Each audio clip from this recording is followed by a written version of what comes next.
कहानी शुरू होती है और हमें एक लड़की दिखाई जाती है जिसमें बहुत तरह की पावर होती है और इस वजह से उसका कोई भी फैमिली मेंबर उसे एक्सेप्ट नहीं कर रहा था। तो सब डिसाइड करते हैं कि उसे बोली में सेल कर देंगे। उस लड़की को 100 से भी ज्यादा लोगों के सामने रखा जाता है। इतने में एक लंबा सा आदमी आता है जिसके बड़ी बड़ी सींग होते हैं। वो उस लड़की को $5 मिलियन में खरीद लेता है। वो आदमी उसे एक अजीब सी जगह लेकर जाता है जहाँ कई सारे अजीब क्रिएचर घूम रहे होते हैं। फिर वो रूम तक पहुँचते हैं। फिर वो आदमी अपना मास्क हटाता है। वो हम देखते हैं कि वो आदमी पूरी हड्डियों का था। वो उस लड़की से कहता है कि तुम बहुत ज्यादा किस्मत वाली हो जो इस तरह से पैदा हुई हो। फिर वो अपना बचपन याद करती है जो कि बहुत बुरा और दर्दनाक था, जिससे उसे लगता है कि वो किस्मत वाली तो कभी नहीं हो सकती, जिससे वो बहुत घबरा जाती है। वो आदमी उसे जोर से गले लगा लेता है। वो नहीं चाहता है कि वो लड़की अपने आप को और ज्यादा नीच समझे। जब उसकी आंखें बंद होती है वो उसी एक बहुत ही खूबसूरत जगह पर लेकर जाता है। वो बताता है कि वो इतनी सी देर में वो जापान से फ्रांस आ गए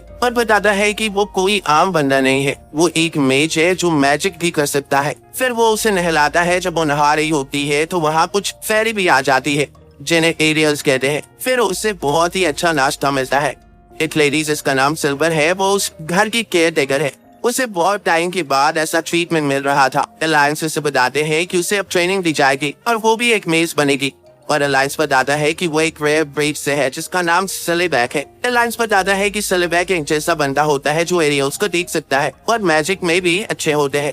अलायंस उस लड़की को फैमिली का मेंबर बनने को कहता है और एक रेयर नेकलेस भी देता है, लेकिन इसको फैमिली बहुत ही अजीब लग रहा होता है। इसको बहुत अच्छी नींद आती है लेकिन कुछ एरियल्स चॉइस को उठा देती है। वो उसे उनके साथ जंगल में जाने को कहती है। वो उसे जंगल भी अंदर तक ले जाती है।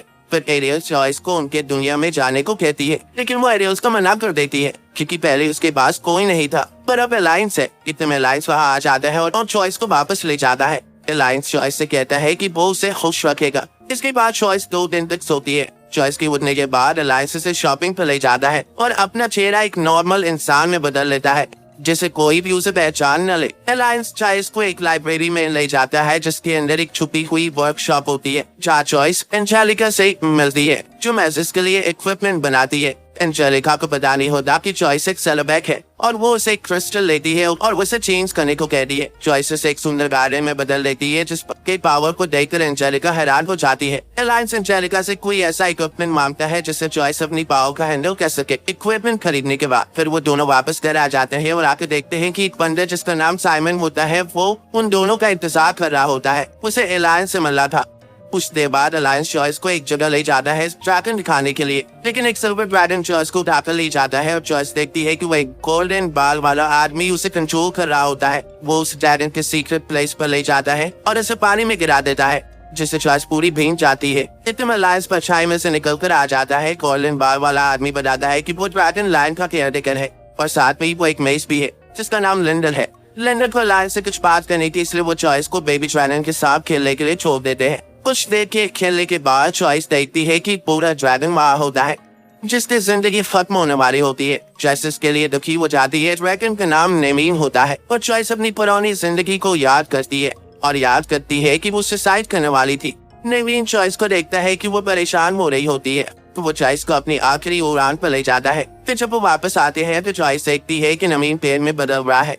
नेमीन चॉइस से कहता है कि जब भी अकेला फील करना तो मेरे पास आ जाना। चॉइस इस दुनिया से परेशान हो जाती है और अलायंस के पास जाने लगती है, लेकिन जाते हुए चॉइस चक्कर खाकर गिर जाती है। जब चॉइस उठती है तो वो देखती है कि बोलने वाली बिल्ली उससे बातें कर रही है। अलायंस बताता है कि बिल्ली 9 जिंदगियां जिएगी और ये अपनी 7वीं जिंदगी जी रही है। फिर वो एक जगह पर जाते हैं जो पूरी तरह से बिल्लियों से घिरा हुआ होता है।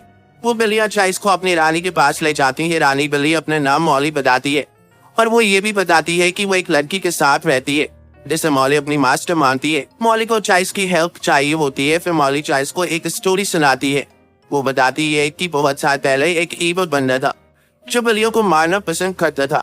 बहुत सारी कैट्स एक हुई और उन्होंने उसको मार दिया, पर उसकी ईवल सोल रह गई जो कि अब एक बार फिर वापस आ रही है। चॉइस स्टोरी बहुत ध्यान से सुन रही होती है। इतने में कोई चॉइस को पानी में ले जाता है।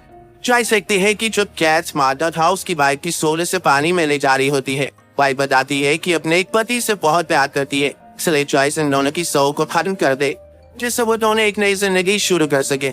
अलायंस चॉइस को पानी से निकालता है और चॉइस को मिशन देता है कि पूरे सोल को खत्म करने का। रात में चॉइस तैयार होती है और लैंप लेकर निकल जाती है ईवल सोल की तरफ। चॉइस अपने मैजिक शुरू करती है। इससे पहले दो लोग उसे पकड़ लेते हैं जिनका नाम रेनफेयर और एलिस होता है। वो साइंस का इस्तेमाल करते हैं मैजिक करने के लिए।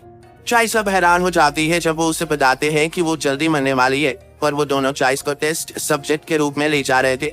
वो चॉइस का नेकलेस निकाल देते हैं, सोचते हैं कि ये ट्रैकर हो सकता है। चॉइस सबसे परेशान हो जाती है और आजाद होकर वहाँ से भागने लगती है। इतने में वहाँ अलायंस आ जाता है। अलायंस ऐसा पहला इंसान था जिसने चॉइस का एक फैमिली की तरह ख्याल रखा था। अलायंस चॉइस से कहता है कि इवन सोल को मारने का काम शुरू रखो।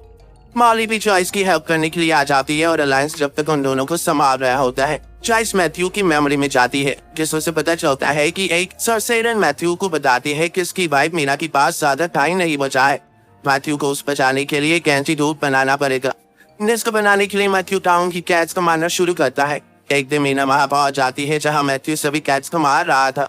मैथ्यू मीना को जबरदस्ती वो एंटीडोट पिला देता है, जिसकी वजह से मीना तुरंत पिघल जाती है। सरसेरन उसे बताती है कि मेडिसिन थोड़ी गलत बन गई है, हम इसे ठीक कर सकते हैं। तो मैथ्यू अपनी वाइफ की पालतू कैट को मारने जा रहा होता है, लेकिन वो कैट मैथ्यू की गली पर काट लेती है और बाकी की कैट्स भी वहाँ आ जाती है, जिससे मैथ्यू मर जाता है।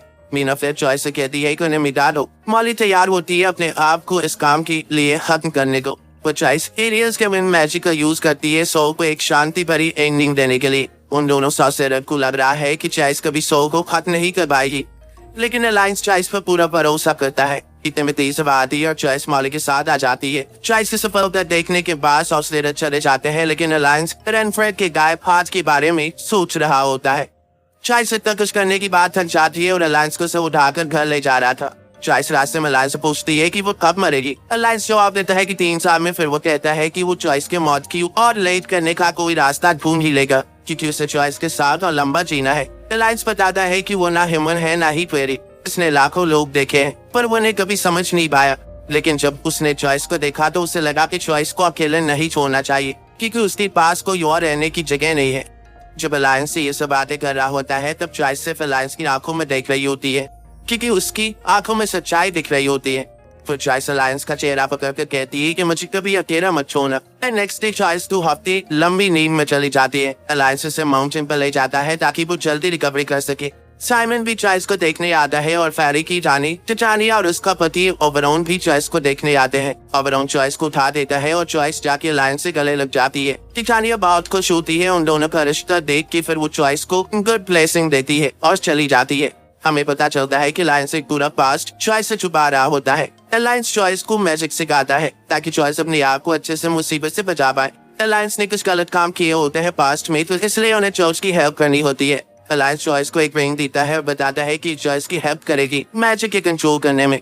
उन्हें किसी वॉचडॉग की इन्वेस्टिगेशन करना होता है। वो चर्च पहुंचते हैं और उन्हें पता चलता है कि जल्दी ही यहाँ किसी की मौत हो गई थी और इंसान की मौत नोच नोच कर हुई थी। फिर अलायंस और चॉइस अलग अलग रास्ते चले जाते हैं इन्वेस्टिगेट करने के लिए। चॉइस तलाश कर रही होती है, पर इतने में उसके पीछे कुछ घोस्ट पड़ जाते हैं। चॉइस को एक काले बालों वाला इंसान बचा लेता है।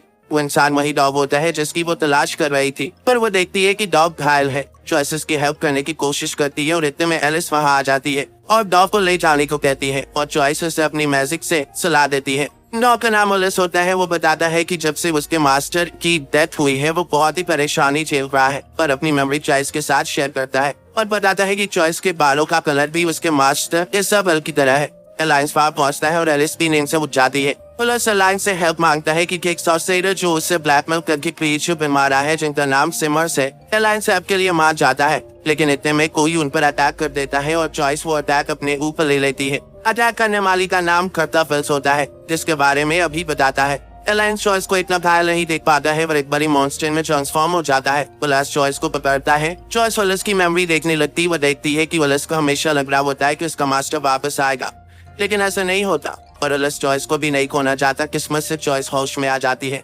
अलायंस कर्ताफिल्स को मारने वाला होता है, लेकिन चॉइस अलायंस को रोक देती है।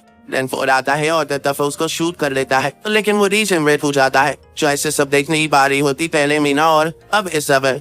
चॉइस को अपने ऊपर से कंट्रोल कर रहा था और चॉइस का मैजिक बढ़ता जा रहा था। इतने में ब्लू फ्लेम फेरी आ जाती है, जिससे चॉइस कंट्रोल में आ जाती है और वॉलस अपनी इच्छा के बारे में बताता है। वो चॉइस का फेमिलियर बनना चाहता है। पेरी बताती है कि फेमिलियर बनने के बाद मास्टर के मरते ही तुम्हें भी मरना होगा। पहले तो चॉइस मना करती है, पर फिर मान जाती है क्योंकि उसे और अकेले नहीं रहना था। वो दोनों स्पीच वो प्रॉमिस करते हैं और चॉइस उसको नया नाम देती है, रूथ। इसके बाद रूथ इस सब का फेस काट लेता है और कर्तव्य भी वहां से चली जाती है। इस सब की बाद आखिरकार चॉइस सबके साथ घर जाती है। इस इंसिडेंट को 2 हफ्ते हो जाते हैं, लेकिन अलायंस ने खुद को रूम में बंद कर लिया था। फिर चॉइस शॉपिंग जाती है और रात में अलायंस के रूम में चुपचाप घुसती है। अलायंस बताता है कि उसकी बॉडी ह्यूमन फॉर्म खो चुकी है, पर वो चॉइस से रात में इसके साथ गिमिक को कहता है। जब चॉइस सुबह उठती है तो देखती है कि अलायंस गायब होता है। चॉइस और रूथ दोनों अलायंस की तलाश करते हैं। चॉइस पड़ोसी के घर में थोड़ी देर वेट करती है, लेकिन रूथ लगातार ढूंढ रहा होता है। थोड़ी देर में रूथ चॉइस को अलायंस के पास लेकर जाता है। चॉइस अलायंस से सब कुछ पूछती है, वो किस तरह तकलीफ से जूझ रहा है। लेकिन जल्दी उनकी बातें बीच में ही कट जाती है। एक फेरी के द्वारा फेरी बताती है कि लिंडा चॉइस से मिलना चाहता है अकेले में। फिर चॉइस रूथ के साथ लिंडा का पहुंचती है लैंड ऑफ ड्रैगन। जल्दी राज हो जाती है और लिंडा चॉइस से पूछता है कि उससे क्यों अलायंस जैसे डरावने के पास रहना पसंद है। चॉइस बताती है कि सब उससे दूर भागते थे। उसके भाई ने सुसाइड कर ली थी और उसके मॉम एंड डैड उसे छोड़कर भाग गए थे, लेकिन अलायंस ने उसे अपनाया। फिर लिंडा पे चॉइस को इसकी स्टोरी सुनाता है। वो बताता है कि परेशान हो गया था मेज को इतनी लंबी जिंदगी मिलने से और इस मैजिक से। फिर वो एक दिन अलायंस से मिलता है। वो बहुत जगह साथ में घूमते हैं, लेकिन एक दिन उनके पास खाना नहीं होता तो लिंडा एक बच्चे को ठीक करने के बदले में खाना मांगता है, लेकिन वो लोग अलायंस को देख लेते हैं और डीमन समझकर उन पर अटैक करने लग जाते हैं। बचने के लिए लिंडा कहीं टेलीपोर्ट हो जाता है जब उस सर्वाइव कर रहे थे। जब तक अलायंस से लिंडा को बताता था कि शायद उसने पहले इंसानों को खाया है, लेकिन ये सुनने की बात भी चॉइस अलायंस से नहीं डरती। तो लिंडा चॉइस के बाल काट देता है और चॉइस को एक लकड़ी देता है और उससे कुछ बनाने को कहता है। चॉइस उसमें पूरा दिन लगा देती है। रात हो जाती है। लिंडा फेरी को बुला लेता है। चॉइस उनके साथ डांस करती है, लेकिन वो ये सब अलायंस को दिखाना चाहती थी। फिर चॉइस पानी पर मैजिक करती है, जिससे अलायंस पानी में दिखता है, जिससे वो दोनों एक दूसरे से बात कर पाते हैं।